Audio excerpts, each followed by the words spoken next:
अक्षरा सिंह किसी गाने की तारीफ कर दे तो वो गाना सुपर डुपर हिट है। फिर से कुछ अक्षरा सिंह ने कल अपने स्टोरी में लगाकर कुछ ऐसा ही किया है। उन्होंने टुनटुन यादव जी के जमानत गाने को लेकर कुछ बहुत बड़े बयान दिए हैं। बस एक रिक्वेस्ट है कि डिस्क्रिप्शन में मैं लिंक डाल दी हूँ इस गाने का, आप लोग जाकर ज़रूर सुने और देखें कि अक्षरा सिंह इस गाने की इतनी तारीफ क्यों कर रही हैं। आप सभी को याद होगा कि अक्षरा सिंह ने छठ पूजा के टाइम टुनटुन यादव जी को उनके काम के लिए, उनकी हर एक चीज़ के लिए बहुतों बधाई दी थी। आज टुनटुन यादव जी का जब जमानत गाना आया तो अक्षरा सिंह जी ने भी उसकी जमकर तारीफ कर दी।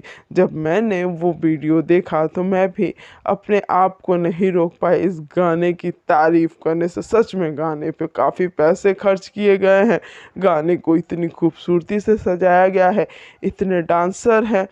टुनटुन यादव और शिल्पी राज ने क्या गाना गाया है, सच में एक बहुत अच्छी रंगदारी सॉन्ग है।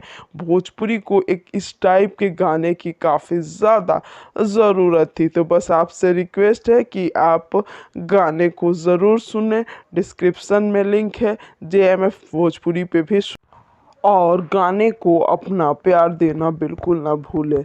चैनल को भी सब्सक्राइब ज़रूर कर